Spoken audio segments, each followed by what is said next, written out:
So thank you, Scott, for being here. Again, everybody, this is Scott Frankel with Animatic Media. Thank you for being here today, Scott.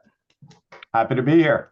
Awesome. So we're super excited for you coming down to San Antonio here in November at the beautiful Plaza Hotel. So again, we're going to talk a little bit about what you're talking about at the presentation, key points of why people should attend. And I guess the first thing I want to ask you, Scott, is how long have you been working in the industry? Oh, I've been in the industry about 30 years, a little more than that, and started Animatic about 27 years ago. Nice. Okay, cool. So, like, how many productions does your company work on every year? Just about. Oh, the number, it varies every year, but it's over 100 events a year, somewhere between 100 and 130 events. Nice. And is it all in one location, or do you travel? How does that work? No, we travel actually. We're based in New York. Our headquarters is here in New York, but quite frankly, we only do a handful of events in New York. We're on the road to all of the key cities for events everywhere across the country. Nice. And just for reference, what's the most exciting one that you've actually done so far that you can kind of remember and say, "Wow, that's what I was proud of." Oh God, that's a tough one. I've had a lot of really proud moments, and not just for myself, but everyone in the company. I mean, there's a couple that do come to mind. In the industry, we're very proud that a lot of the biggest industry events, things like Cater Source to special events, smart meetings, they come to us to produce some of their biggest events and their general sessions. Um, but there's a corporate event that's got a place in my heart. It's a Women in Technology event that I was brought in when they first came up with the idea to do it, and they really leaned on us to be creative and take that event to a different place. And that event started out with 50 women, and now there are over 1,500 women at that event twice a year. So just really proud of that one because they really let us have a big say in how the event looks and feels, and it's been a great success. So we're really proud of that. Nice. Well, awesome. Well, that's pretty cool. So I would think too, on top of it, we've done a little survey as far as talking to our members and figuring out what are kind of the top questions they want to hear from as far as the audio visual standpoint.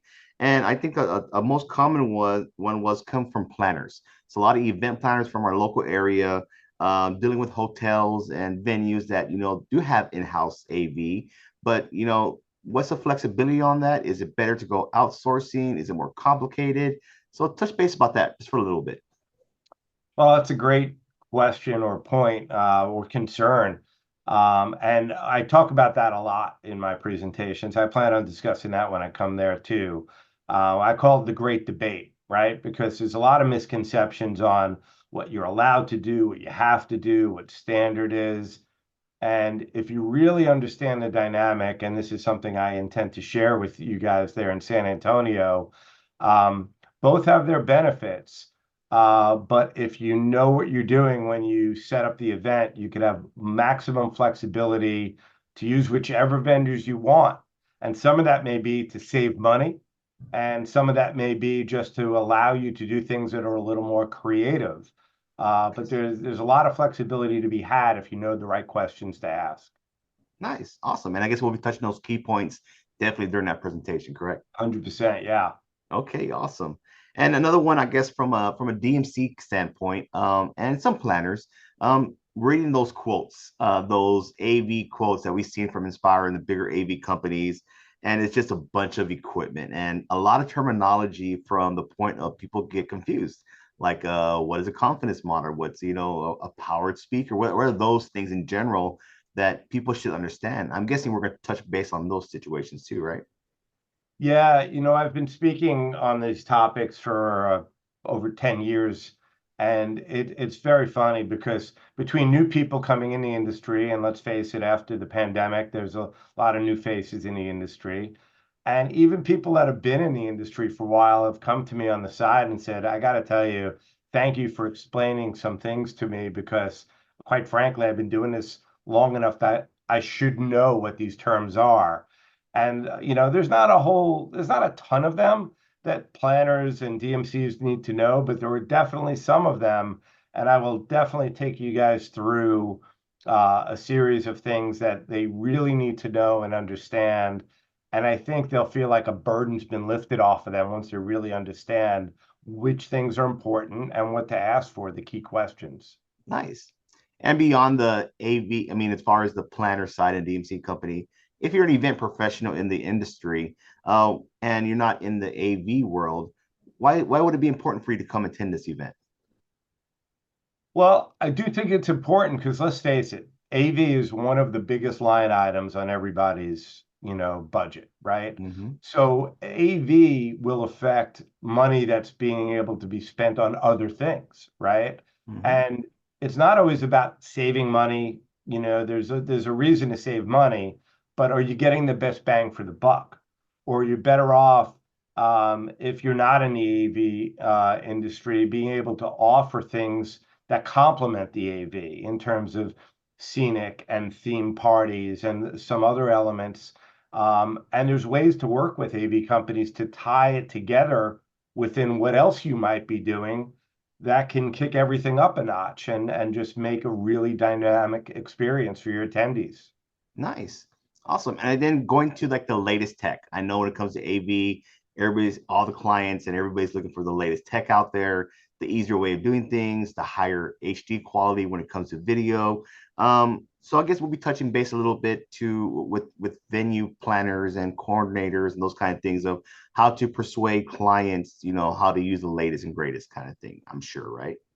Yeah, absolutely. So, a big section of what I'll be talking about as well is and showing actual examples, right? And a couple of case studies where I'll show you some of the newest tech that's out there between holographic video and video mapping and AR and some other things of how to use it, what to wait for. Maybe it's not ready now from a budget standpoint or a tech standpoint, but I'm going to be sharing some things for you to keep your eyes on and some things that you could probably integrate today that you may not have even realized was available at an affordable budget. So I'm really excited to share some of those things with you as well. Nice, awesome. And then from the AV standpoint, so I've heard this thing called unions. I'm not sure if we deal a lot with it in Texas, but I've been talking to a lot of planners and DMC companies, and they keep throwing out that word, what that means, and this and that. Uh, what does that word mean in the AV world? I mean, there's certain cities where, there are the unions of the stagehands and the electricians and, the audio, depending if you go to cities like Chicago and New York City and San Francisco, some in Vegas as well, but there's certain rules that need to be played, you need to play by those rules. And those tend to cost a lot more money, especially if you don't know what to do and what to look for. So I will touch a little bit on that as well to give everybody a little bit of an understanding of when you're going into a union city, there are definitely a different set of rules that you need to play by. And what I'll do is I'll throw out some pointers, at least of things, a checklist to go through to make sure you're getting all the information up front before you commit to working in a union venue that may blow your budget up. So I'll try to help people avoid that as well. Great. And then from an planner standpoint, type of events, does AV matter for a type of event that they do? Let's say they specialize in weddings, corporate events, private parties. Does this touch base over all types of events or just a certain style? No, I think it varies. There's a little bit of it that will touch every type of event. And some of it will focus some on corporate events, conferences, things like that. But even within those events, there's social aspects to those events that we'll address, related to, parties and after parties and things like that.